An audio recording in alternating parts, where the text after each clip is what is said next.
Who is the bad guy in history who isn't actually a bad guy? Billy the Kid wasn't a good guy by any means, but was a victim of negative propaganda by the press at the time. He was orphaned in his early teens and fell in with the wrong crowd. After a brief run-in with the law, I think he was lookout for a small robbery. Wasn't even part of the main crew. He didn't want to wait around 6 months or a year for a judge to make their way to the tiny little town, so he escaped jail and ran. What teenager would act differently? He ran to Arizona looking for work. In Arizona he found work, but was still one of the youngest there. A bully in a bar picked on him for weeks until Billy got fed up and shot him. On the run again he goes back to New Mexico. In New Mexico he resorts to stealing to be able to survive. He steals some horses from a prominent rancher. Instead of prosecuting him, the rancher hires him. Billy is thrilled, and works hard. He is happy because he has a legit job again. The rancher had a corrupt as shit rival who had the local law in his pocket. He was related to the sheriff. The rival rancher killed Billy's boss in the street. Billy and his fellow cowboys that loved their boss decided this was not okay, and the Lincoln County War started. Billy is the only one of the men on his side of the war to have been in every battle. Eventually, Billy felt he had accomplished his revenge mission, so he settled down with his best gal. Problem was, she was Mexican, and he was white. His girlfriend's brother didn't like Billy being with his sister, so he tipped off the law as to where Billy was hiding.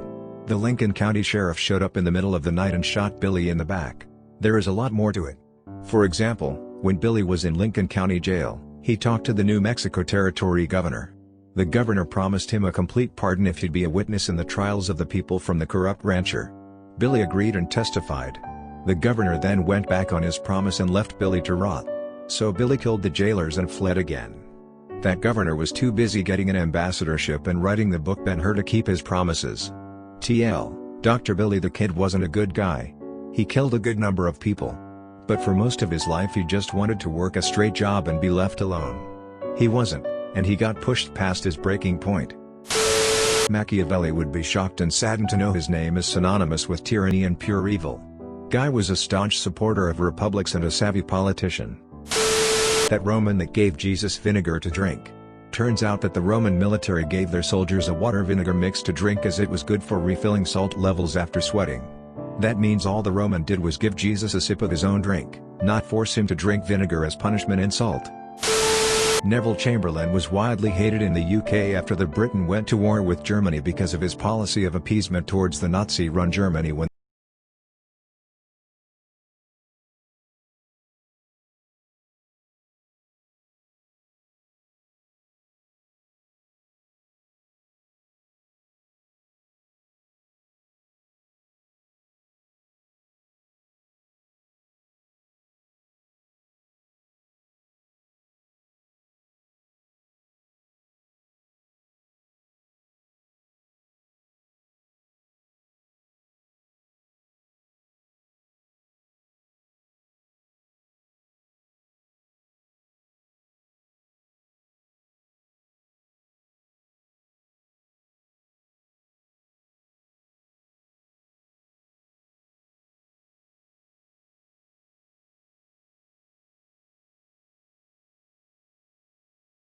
the crazy stories? Most likely made up or were a willful misrepresentation of something Caligula said. The story about him making his horse consul because he was crazy. Misrepresentation of him mocking the Senate by telling them his horse could do a better job. Prince John. The bad guy from Robin Hood was basically the steward of a kingdom his beloved brother hadn't even set foot on. While Richard the Lionheart was faffing about in the Crusades, John was running the kingdom and turning it into something that could sustain itself. While he was doing that, his useless brother gets his ass kidnapped, so John has to raise taxes, cue Robin Hood, to bring back the rightful king the people love so much. So basically, Prince John runs England for his brother and people love his brother for it. Then said brother gets kidnapped, so John raises taxes to get him back and becomes the bad guy in the eyes of the lords, and by extension the people, who want their rightful king back. The man eventually does become the rightful king, only to have all the lords hate him for the crime of investing money into the kingdom. As a result he signs the Magna Carta, limiting royal power. That said, he wasn't a saint. The man did have a hand in the collapse of Norman France and wasted a lot of money and men trying to reclaim the region. I'm not trying to say he was a good guy per se, just not the bad guy for what people hate him for. Isn't necessarily a bad guy, but Ulysses S Grant. His presidency is known for being pretty crummy, but the truth is that he had no experience in politics and was easily manipulated. Corruption was rampant under his presidency because people took advantage of how he saw the best in people. He was a great general that was essential in the Civil War, but was also smeared throughout his life. Lost causers labeled him as a butcher and a drunk, when the truth is that he really just did the best job he could. Although he did have a problem with alcohol, it was greatly exaggerated. Elizabeth Pottery. Some scholars say that the truth of the claims made against her can't be verified or debunked at this point. But there's good reason to believe that her being painted as a mass murderer was part of a smear campaign and political plot to usurp her land and power, since she was from an extremely powerful family tied to Polish royalty, and the King of Hungary owed a large debt to the Pottery family, which was cancelled in exchange for not putting her on trial. The Persians, who were villainized by the Greeks but are actually one of the most culturally and technologically advanced cultures of the time. Not so much history per se, but Pontius Pilate was definitely a real dude who gets a bad rap by a couple billion Christians.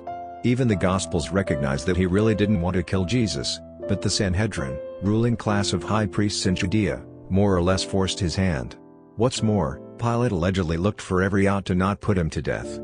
First he refused to hear the case, then kicked it to the ruler of Galilee, Herod Antipas, then gave Jesus every opportunity to wiggle out of the charges.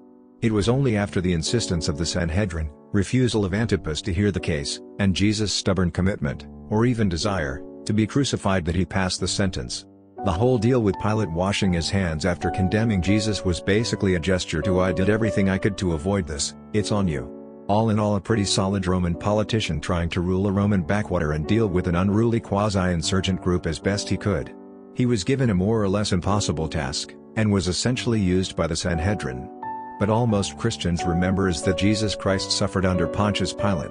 Full disclaimer: I am not a Christian, and obviously the history here is poorly documented, if at all, and the specifics in the Bible are almost certainly inaccurate. But Pilate was a real deity who was the Roman governor of Judea at the time, and by all accounts did his job as well as could be expected. Vladi Impaler. The man used over-the-top gore and extremely messed up ways to defend his much smaller country from those who tried to take it over. He ended the tradition of having to turn over the firstborn sons to the invading forces in return for peace.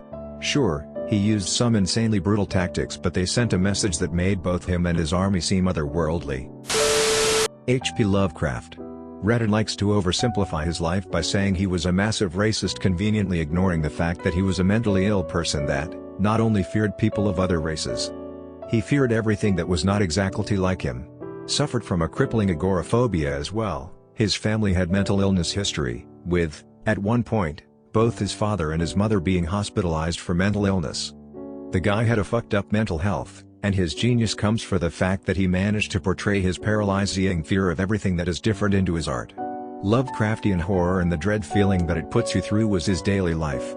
Being petrified of every culture and every person that was different, being afraid to even leave his own house, and, even though the odds were severely stacked against him, he still managed to balance his views, and, by the end of his life was a lot more understanding of other cultures, even ended up marrying a Jew.